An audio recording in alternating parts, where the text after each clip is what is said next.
I remember hearing a really interesting story from James Hollis, and it was his experience of working in a psych ward in the 60s. If you don't know who James Hollis is, he's a Jungian analyst. He's written loads of really good books, really worth reading into. But in this story, he had loads of patients on his ward, mostly suffering with like schizophrenia, multiple personality disorder, psychosis. And he had one patient who kept trying to smash a window and was constantly trying to break this window, and the staff had to come in and like sedate him and kind of remove him and make sure he was safe, and it kept happening.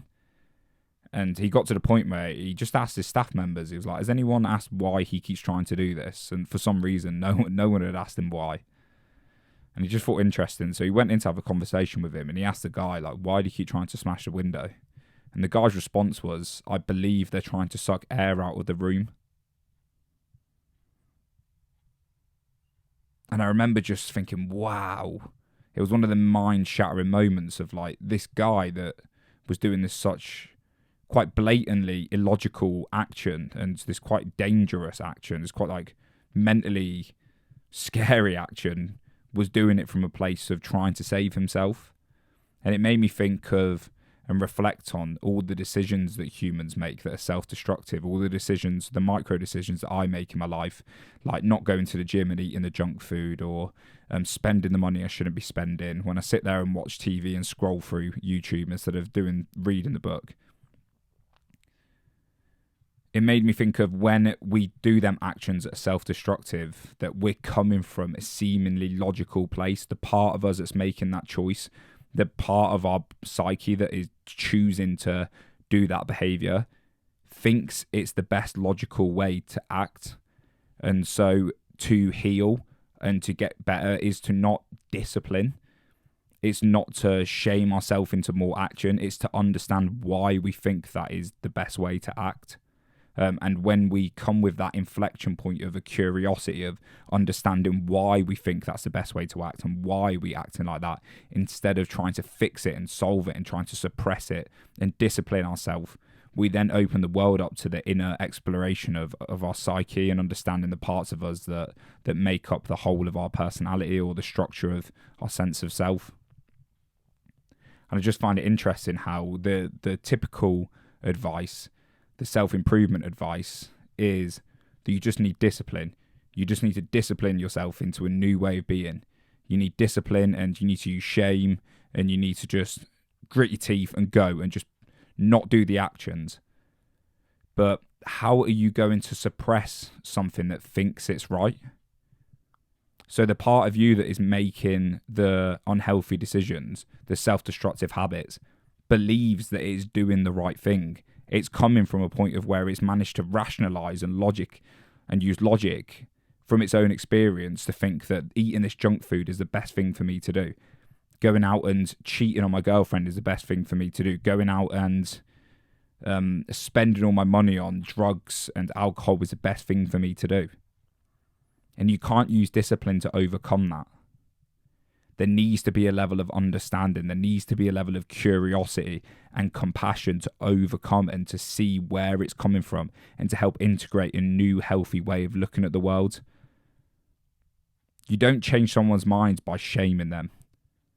You don't change someone's mind by disciplining them. You change someone's mind by understanding. And so when you look inwards and you start to understand that, and I think as a society, we let ourselves down here because we see the psyche as one thing. We see the sense of self as one thing. And I think a lack of education. Sorry, guys. I think a lack of education on how the psyche is, how infinitely complex it is, really pulls us back here and prevents us from understanding. But the way I see it is the mind is made up of mini personalities, or subcomponents of personalities.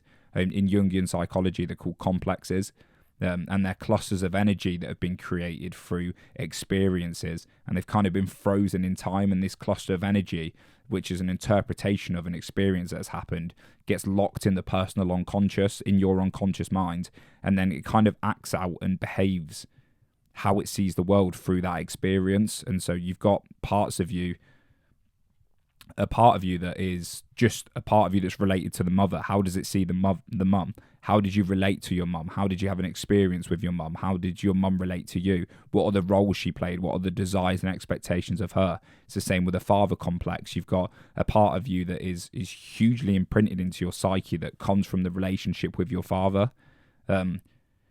You've got sub-personalities for different times in your life. You've got a little child within. You've got different parts of you that have been cultivating in your personal unconscious. And understanding this really helps you take the pressure off the fact that it's not that it's a lack of discipline. It's not that you're just incapable of achieving things. It's that you've not understood and healed the fragmented parts of your psyche. There is like an ego consciousness, a sense of self that makes decisions. And how I see it is like a mirror. It holds a mirror to the unconscious material that we're aware of. And what you want to do is you want to train this ego consciousness, which is your awareness, your conscious awareness right now, to become a bigger mirror to reflect as much as you can of your unconscious. As much as the personal unconscious, as much as the collective unconscious, as much as everything that goes on within your psyche. The more we can know, the more we can integrate and let it not affect us. There's a really good quote from Carl Jung. It's like, until you make the unconscious conscious, it will direct your life and you will call it fate.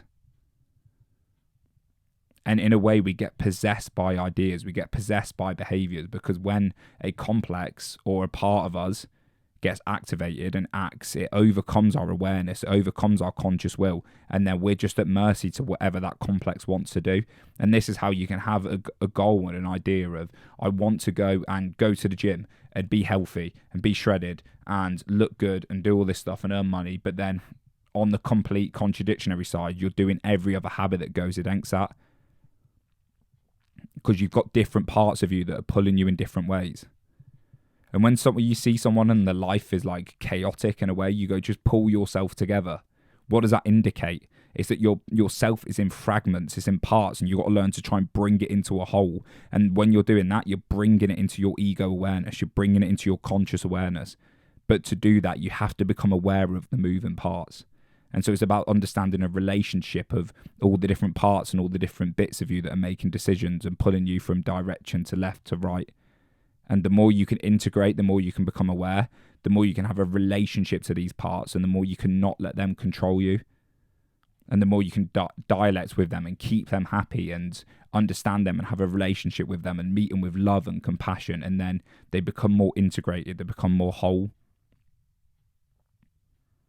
If you want to know the basis of this work, there's a really good book called Internal Family Systems, or No Bad Parts, by a guy called Richard Schwartz.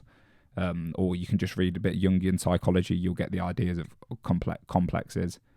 But coming back to the practicality of it, like we did at the start of the video, when you're making decisions that seemingly go against your conscious goals, it's because there's parts of you that don't have them goals and don't have them desires. And you need to learn what their desires are, what they value, what they've experienced, how they feel. And then you can think about integrating them into your personality, into your ego awareness. And you can think about meeting them in the middle somewhere. And it's kind of like dialecting or conversating and building relationships with different parts of you. It's nuts. The mind is so complex. The psyche is infinitely more complex than what we think it is. And there seems to be this idea, this ideology that there is one mind, there is one sense of self. But to me, there is so many different moving parts within the psyche. There's archetypal parts, there's parts from our personal unconscious. There's so many different moving parts that we're just unaware of. And this is why I think the inward process, the inward journey, is much more important than the outward. And obviously they both correlate and depend on each other.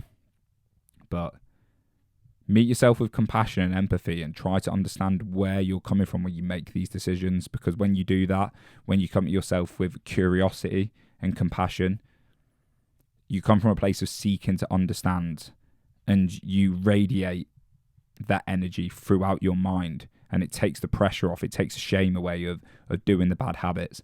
And when you come at yourself with shame, when you shame yourself and like continuously giving into bad habits, you just end up repeating the bad habits over and over again. intensifies the loop. It intensifies the energy, gives it more energy to hold on to. But when you come at it from detachment and curiosity and compassion, it allows them things to express themselves authentically within your psyche, and through that, your ego awareness can watch it and correlate with it and conversate with it, and then eventually integrate. And it's an extremely important part of inner work and self-integration is conversating with your parts. So thank you very much for listening, people, and I'll see you all in the next video.